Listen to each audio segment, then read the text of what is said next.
मेरे जिगरी दोस्तों, जय हिंद। एकेडमी फॉर एजुकेशन में आपका स्वागत है।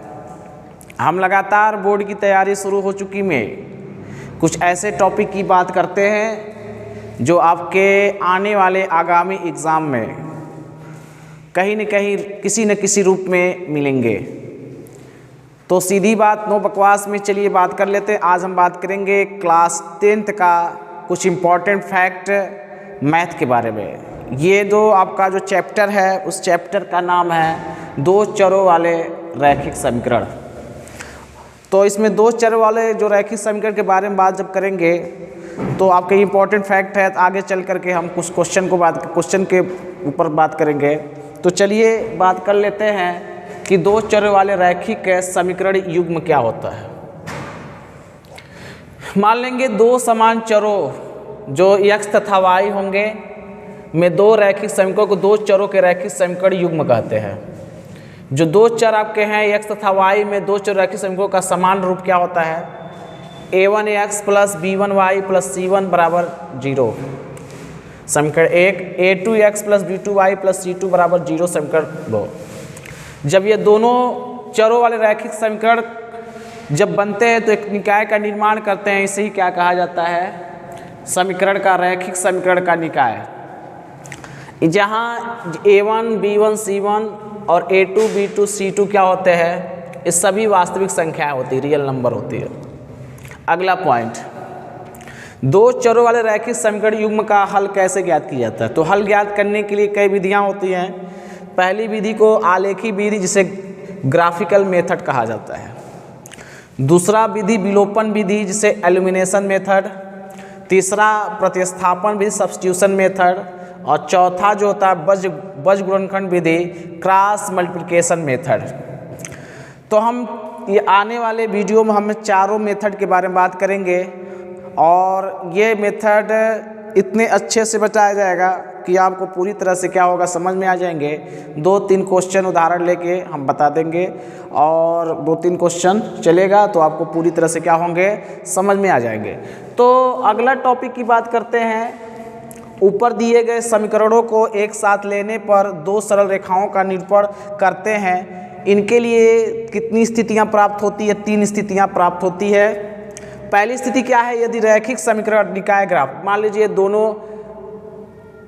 दोनों इक्वेशन जो दिए गए हैं ये वाला, अगर कहता है कि दो ग्राफ में दो प्रतिच्छेदी रेखाएं निरूपित होती है। प्रतिच्छेदी मतलब क्या है कि मान लीजिए x एक्सिस है, x एक्सिस y एक्सिस है और यहाँ दो रेखाएं जा रही हैं, यहाँ काट दी। तो यहाँ जो प्रतिच्छेदी रेखाएं होंगी दोनों जो काट रही है इसके ऊपर कह रहा है। तो प्रतिच्छेद बिंदु का निर्देशांक AB। तो यहाँ पर क्या होगा? इसके लिए A होगा, इसके लिए B। तो कितना होगा? AB जो प्राप्त होगा तो रैखिक समीकरण का हल कहा जाता है।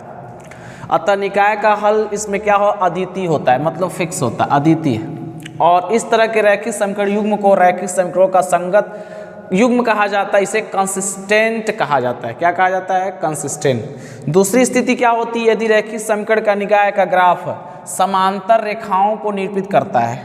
ये आपका क्या बनाता है? समांतर रेखा। तो मान लीजिए एक कोई रेखा यह है और एक कोई रेखा यह है, ठीक है। a1x प्लस b1y प्लस क्या होगा? c1 बराबर 0। और इसका क्या होगा? a2x plus b2y plus c2 बराबर 0।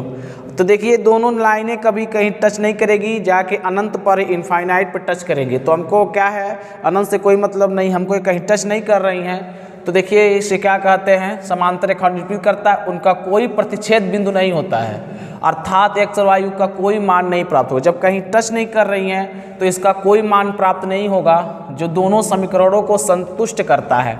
अतः निकाय का कोई हल नहीं प्राप्त होगा। इस तरह के रैखिक समीकरण युग्म को रैखिक समीकरणों का असंगत हल कहा जाता है या युग्म कहते हैं। इसे इनकंसिस्टेंट कहते हैं।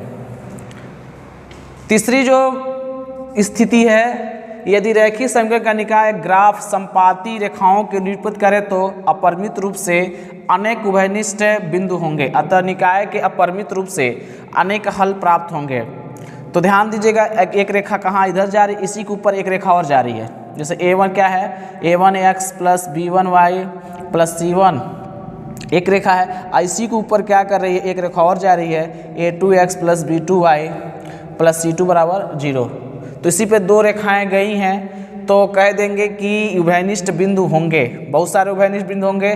तो इस समीकरण युग्म को रैखिक समीकरणों का आश्रित डिपेंडेंट युग्म कहा जाता है। रैखिक समीकरणों का आश्रित युग्म सदैव क्या होता है, संगत होते हैं। क्या होते हैं, संगत होते हैं। तो दोस्तों ये हमारा कुछ इम्पोर्टेंट फैक्ट था जो आपको जानना चाहिए था। आने वाले वीडियो में हम ग्राफिकल मेथड, विलोपन विधि से प्रतिस्थापन विधि, इसके अलावा क्रॉस मल्टीप्लिकेशन विधि के बारे में बताएंगे और आपको पूरी तरह से क्वेश्चन इसके बाद आ जाएगा। इसके बाद हम न्यूमेरिकल प्रॉब्लम बताएंगे, इसके प्रश्न आधारित अब इबारती प्रश्न को बताएंगे। तो यहीं पर वीडियो क्या होता है, समाप्त होता है। मिलेंगे कल, इसी तरह से बात करते रहेंगे। Thank you very much.